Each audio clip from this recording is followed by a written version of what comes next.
Eurogold is driven by being the best civil engineering contractor in the Northwest, ensuring its clients are given the highest level of service that they deserve. Eurogold work in a wide range of industry sectors, including house building, highways, commercial and industrial build.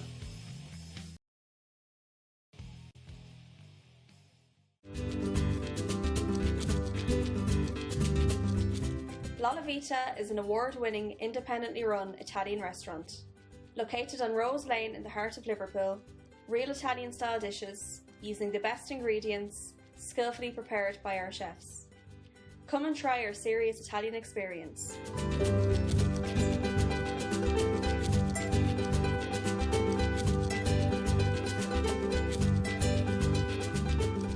Supreme Upholstery Limited is a manufacturer of quality bespoke upholstered furniture. Come along with your ideas for that perfect sofa to fit your home and let Supreme bring your ideas to fruition. We also offer a service to the contract market, including large hotel groups and small family-run business.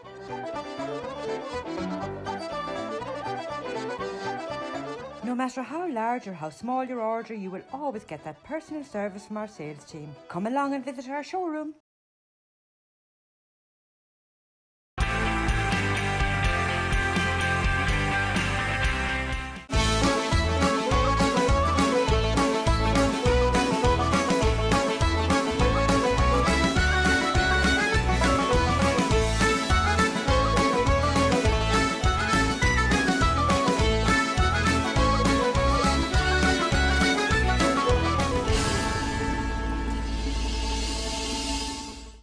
Hello everyone and a very warm welcome. Coming up on the show this week, we'll be meeting Conor MacMahon, who is a young talented musician and filmmaker. We'll also be chatting to Chris Hazell from Bradford University. But first up, we are off to meet some of the Irish diaspora who are serving in the Hertfordshire police force. We'll be finding out about their Irish connections, their job details and the great success of the Hertfordshire Police Emerald Society. I'm originally from Limerick City in Ireland. I came over to England when I was about 18, came over to study for a bit. And after I finished up doing my studying, worked around in industry for a year or two and then joined the police over here. And I've been here ever since, the last 19 years. So. Why did you join the police? Was it something you always wanted to do, or was it just something that developed as you got a little bit older? I think it was something that developed when I was a little bit older. After I finished studying and I was working, I was just always in the back of my mind. And then I thought, you know what, it's time to try that and see how it goes and see what happens, you know. And yeah, I've loved it ever since. Tell me a little bit about your job, Noel, and what it entails. Well, I'm currently the sergeant for a borough called Decorum, which covers Hemel Hempstead area in Hertfordshire. And I'm a shift sergeant, so with a uniform response, your 999 response. So my job with the other sergeant is to look after our team, make sure they can get out to the 999 calls and the calls for service, and your general sort of day-to-day policing that you see on the streets. Now, of course, when you get a 999 call and you guys have got to get there as absolutely as fast as you can and you're doing your very best, what's going through your mind before you get there? Mainly just what the nature of the job is, what sort of risk we're going to be going into, what sort of dangers we might be looking at, and what we need to do to try and help the people that have called us, really. Obviously, if it's more involved or just people running off, we need to think about where they're going, what they're doing, and then just getting there, make people safe, find out what we've got, and then trying to work from that, really. Does it ever come across your own mind, you know, about your own safety? I suppose maybe when I first started, that was a little bit in the back of my mind. But as you go along, I suppose it's something you accept as a daily risk, something you get trained to deal with. And yeah, you never know what you're going to walk into, and you just have to be able to adapt quickly. But I think that's part of being a police officer or any first line responder, is that you have to have that courage to step in and do those things, you know. Obviously, we've all seen a lot of road traffic accidents, and especially on motorways when there's miles and miles of queues and everything. But, you know, let's say if you attend a fatal road traffic accident, and you've, you know, sorted it all out and come away, how does that affect you afterwards? You know, what goes through your mind after you've been through a horrendous time? First thing is you just make sure that you've looked after the victims' families, make sure that they've got all the support they need. And then you just take that time to reflect on things afterwards. Essentially, we always try to do the best we can. It's never a pleasant thing to have to deal with. But everyone's got their own coping mechanisms. For me, as long as I know I've done the best I can, then I have to accept that, you know, on those sad occasions, sometimes there's nothing we could have done. And you have to try and, you know, process that as best you can, and just, you know, keep trying your best. But yeah, that's generally how I try and deal with those sort of things. What would you like to say to motorists about speed and the dangers of speed? Well, I think the message is fairly simple, is that speed kills. It's not something we you know, speed limits are there for a reason. It's not something we just do for the fun of it. They're there to account for the road conditions and the road type, and for allow people to react sufficiently depending on that road type. I would ask people just to abide by those road signs and road speed limits, because I can assure you, if you're ever to be involved in an accident or see the aftermath of a fatal accident, it would certainly reinforce, you know, why it is important to stick to those speed limits. Now, you've been a policeman for quite a long time. How has the police changed, and how has policing changed over your period of service? I've been in now 19 years, so it's changed quite a lot since I first joined. I think it's a lot more inclusive, I'd have to say, from when I joined. Certainly a lot more diversity in the policing service, hence ourselves forming and more Irish into the job. So it's good to see. But the biggest thing, I suppose, would be technology as well, the advent of technology, new systems to try and help us do what we do quicker, lessen some of the paperwork. So I think technology is probably one of the biggest things that's had an impact. Now, you've got a very responsible job. So how do you chill out? What's your hobbies? I've got 2 young children that keep me fairly busy. So normally it's just having fun with them, going out for long walks, enjoying the countryside. I like going up to the coast as well. Used to do a lot of fishing when I was younger, so I try and partake in a bit of that, bit of peace and quiet, and you know, teach the children some patience. So yeah, normally that's what I tend to do: get away up to the coast and yeah, enjoy a bit of space and time with the family. It's been lovely to speak to you, and thank you so much for joining us on the show.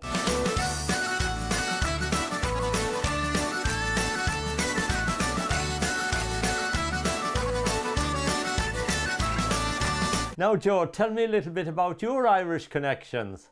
Cork man, city man. Been over here in the UK now a good 30 years. So, yeah, that's my connections to back home. Tell me, why did you join the Hertfordshire Police? I was actually approached by someone, and they suggested I may have some qualities and skills that the police service could do it. I was actually a qualified nurse before I came into the police service. So someone just said to me, it's sort of a skill set that the service could use. I looked into it, and I thought, you know what, this could be fun. Tell me a little bit about your job and what that entails. Well, I'm a police dog handler. I wasn't a police dog handler all my life, so initially on shift, but over the last 19 years, I've been a police dog handler. That means working a police German Shepherd, a general police purpose dog, and a specialist dog as well. And we get various taskings that we're assigned to. We respond to high-risk missing persons, burglaries, car pursuits, chasing after people, trying to find people who are missing. So there's quite a lot there. You alluded earlier about, you know, drug searches, etc. How long does it take to actually get a dog trained up to be able to do all these different kind of aspects of the job? In general principles and by the guidelines laid down by the Home Office, it takes about 15 weeks for a general purpose police dog. That's the German Shepherds that people associate everything with. That takes about 15 weeks to train a dog, but not every dog is suited. So you could start the course, a 15-week course, but that could go on for a while till you qualify as a team. The dog just doesn't qualify itself. You and the dog qualify as a team. How successful are the dogs in helping you to solve those crimes or find suspects or find drugs maybe in properties? Success can actually be based on a lot of factors. So sometimes there is a little bit of luck, coordination with other services, other officers on scene, helicopters and everything else. But success is high. Do you need to work with the same dog all the time to build up like a bit of relationship, or do you work with different dogs? You qualify with that dog as a team. You and that dog live together. They live at home with us. So they live at home with the family. They come to work with us. They work with us. They go home with us. They are a very integral part of the family. I spend more time with my dogs than I do with my wife. Well, okay, well, we won't go there now, Joe, but you cover a large area. Tell me about the area that you cover, because I know you do a lot of miles. We cover Hertfordshire, Cambridgeshire and Bedfordshire. We can be unlucky at times when we would have to go from the likes of Watford up to the far ends of Cambridgeshire, like Ely, places like that, or Peterborough. So the driving can be immense, but that's a rarity. But we do cover a lot of mileage because of the specific skill set that the dog has. We do get dragged around the counties quite a lot. It must be pretty difficult to keep, control or to get around all those areas. And I'm sure there's big demand for you and for the dogs to come along and help the police force out. Can be. We're a bit fortunate here in Herefordshire because of the road network system that we have in Herefordshire. Quite a lot of motorways and dual carriageway systems that makes the access around Herefordshire easier. But once you start going into Bedfordshire and especially into Cambridgeshire, that access issue becomes far more difficult. It's part of the skill set when they assess police officers become dog handlers is local knowledge, their ability to get around counties quickly. Is there many Irish people working in the police force in Hertfordshire, Joe? There is. We've quite a big society here. So it's quite amazing. And from all parts, 4 parts of the country, from Northern Ireland to the west of Ireland, even the odd Dubliner inside. Well, Joe, listen, it's been lovely to catch you today. Thank you for joining us. Gurub Mila Mahagas. Thank you to Sergeant Noel Buckley and PC Joe Devine for giving us a great insight into their daily duties. Now we're going to take a little break. In part 2, we'll be chatting to PC Gottman and we'll be having some great music from Conor MacMahon. Don't go away.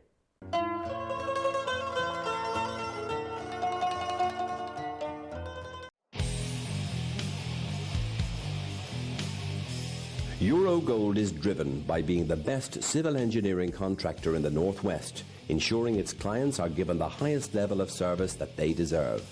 Eurogold work in a wide range of industry sectors, including house building, highways, commercial and industrial build.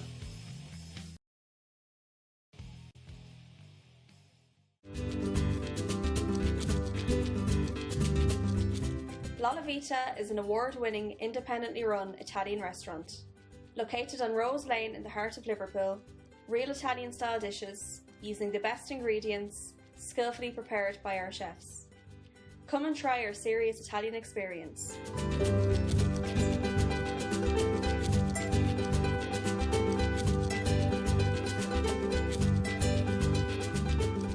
Supreme Upholstery Limited is a manufacturer of quality bespoke upholstered furniture. Come along with your ideas for that perfect sofa to fit your home and let Supreme bring your ideas to fruition. We also offer a service to the contract market, including large hotel groups and small family-run business.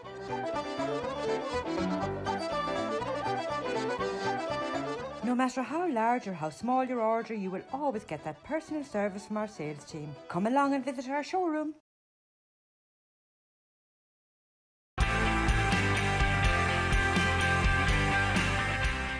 Welcome back. This week we're telling you a story about the Irish diaspora serving in the Hertfordshire Police Force. Now we're going to join PC Chris Gottman. My mum was Dublin born and bred, Bagot Street. My dad is from Germany. He's from Hamburg, where I was born. Came over to Ireland when I was 2 years old, and we settled in Dundrum. From there, went to school in Wicklow and Delgany, just outside Greystones, and then did my secondary school and education in Tuam in St. Charlotte's College. And then after my leaving cert, came over to the UK for a summer job, and I've been here ever since. Tell me a little bit about your job. I'm generally what you call a local bobby. I've been based in the same area for 15 years. I'm in a more rural area. We've got a cracking relationship with the local farming community, the local farmers. They love that we patrol their land because farming community, not that they're forgotten about, but people don't think of crime and think about farming unless you've experienced it. So they could have, you got to remember their equipment is not cheap. So from the cost of the diesel to their tractors, to their plows, to fencing is all prime targets for thieves. So for us to just patrol on their lands, they're very happy and very appreciative to see us. Now, I know that you're very much involved in Irish things, so tell me a little bit about the Police Hertfordshire Emerald Society. Well, yeah, it started, Jane, myself and Noel, we were having a chat. We realised there's quite a few Irish colleagues, and we thought, well, we could go and see what we could do amongst ourselves and see if there would be an interest if we set up an association within the constabulary. So we got in touch with our colleagues in the Metropolitan Police who've had an association running for some time. I think about 5 years ago, we went down to visit one of their events on St. Patrick's Day in London. And from there, it kind of just steamrolled and it just started to take place, and where we've had a fair amount of interest about people wanting to join the association. Now in 2016 you received a lovely letter from the then Taoiseach Enda Kenny. Now how did that come about, and that must mean an awful lot to you? I turned up at work one day and there was a letter from back home, and I had the Taoiseach's crest on the back of the envelope, and opened it up, and I thought it was someone's joking, to be honest with you, and I did some checking and it was a genuine letter. So I showed it to the colleagues, I showed it to our then Chief Inspector, and it's now part of the Hertfordshire Constabulary History Society archives, where we received a letter from them, as I say, the then Taoiseach Enda Kenny. They sent you a lovely letter congratulating you on all the work you do with the Emerald Society there, and look, that was a wonderful achievement, I have to say. And it was nice to have something, especially from home, and the then Taoiseach to appreciate something, and a bit of an achievement in itself to have that letter sent to us. I think it made me proud, in all honesty. Now, St. Patrick's Day Parade is always a great day for us all here, for all the Irish in the UK and all over the world indeed. But I know that you and your colleagues have taken part in St. Patrick's Day Parade in London. Now, what was that like, and were you actually marching, or what did you do? So we all meet up at a location in London, and we all get ourselves ready, put in our best uniform, what we call our number ones, which is our tunic and our trousers, and we have all our buttons and medals polished. And then we go and we meet up. We have a bagpiping band that come over from Belgium, and we have a couple of bagpipers from the Metropolitan Police Emerald Society, and we march up behind them. And it's amazing. It is a brilliant atmosphere. You have officers of all rank, high level ranking officers and whatever, and there's no one pulls rank. We just everyone's treated equally. It makes you proud to think that you come from home, that you're over here, you're wearing the uniform, but you're representing home and you're representing with your colleagues all that there is to be Irish, and the traditions from back home. It was great having some members of the Hertfordshire Police Force join us on the show. And well done to you all for keeping the Irish flag flying. Now, Conor MacMahon is a young, talented musician and filmmaker, and he's recently joined the team here at the Irish in the UK. We're going to be meeting Conor now, and we'll be chatting to his tutor, Chris Hazell from Bradford University.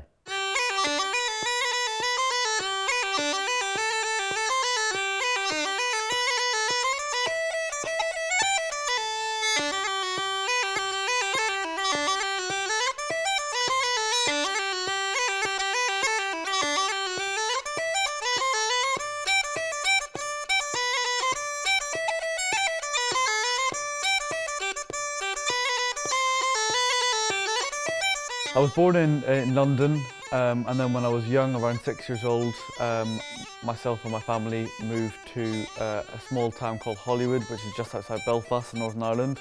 And so I've lived there most of my life, went to school in South Belfast. And then when it was time for me to go to university, I came to University of Bradford and did film and television production. Now tell me a little bit about your involvement with Irish traditional music. Both my parents play music. My mum plays the fiddle and my dad played the flute. And so they were keen to get me into the Irish music scene. So I started getting lessons in the McPeak School of Music, which were a well-known traditional music family in Belfast. And then I've played ever since. I started on the tin whistle, moved on to the uilleann pipes, and I still play them to this day. Now, when you arrived here at Bradford University, of course, the very first thing you done was to go and seek out some traditional music. And you also made that lovely film, which we broadcast a few weeks ago. Yeah, what I noticed about coming to West Yorkshire as a whole is that the Irish music scene wasn't as in your face as some of the other cities like Liverpool and London and stuff. So I did have to look for it. I go to a weekly session in the Chemic Tavern, which is near the Leeds University, which is a great session. Generally, I found, if you want to look for Irish culture and Irish music in Leeds and Bradford, you need to look for it. And whilst making my film, I realised there's loads going on that I didn't initially knew about when I arrived. Tell me a little bit about your time here at Bradford University and what you studied. So I arrived in Bradford in 2016 and I did an undergraduate in film and television production. Took a placement year out in London, so I was out of Bradford for a year, but when I returned to do my final year, it was great, and that's when I made that film as part of my university project, which you kindly showed on TV. And so I've graduated now. I didn't have a proper graduation due to coronavirus, unfortunately, but I'm currently working in the Students' Union doing media marketing, so I'm still here. And you've recently joined our team here at the Irish in the UK as well. Welcome to you. We're looking forward to working with you. Yes, and it's a pleasure to be able to edit this great show, and thanks for getting me involved.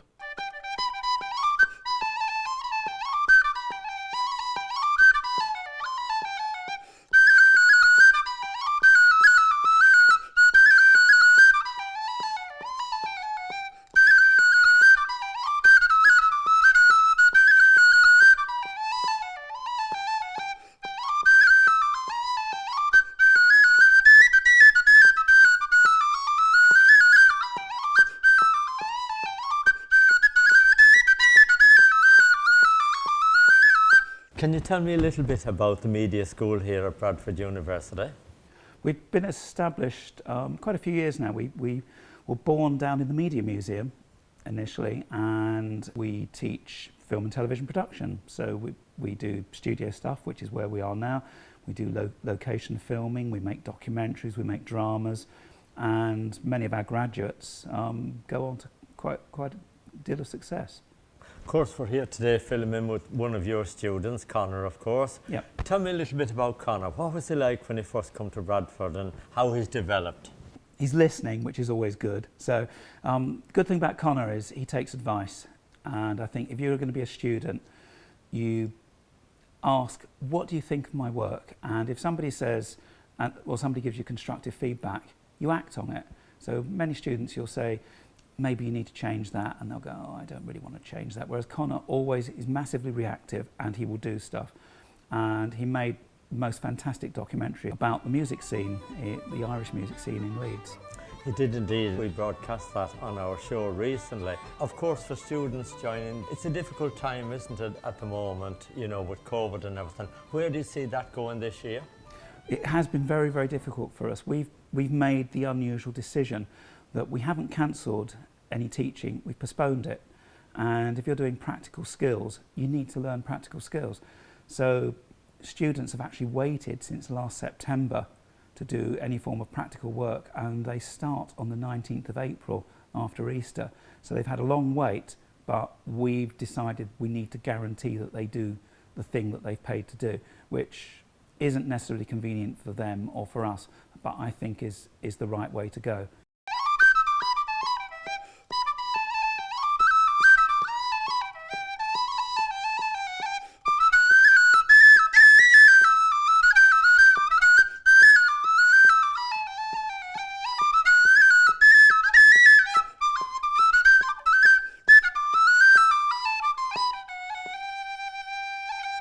Well done, Conor. I enjoyed your music and I was doing a few steps there to keep in tune.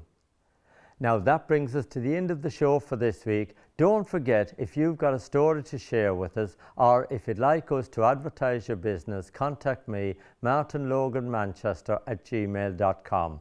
Henry McGlade is back with his show from County Mayo next Thursday evening at 7 o'clock, and we are here as usual at 7:30 with the Irish in the UK. Until then, take good care.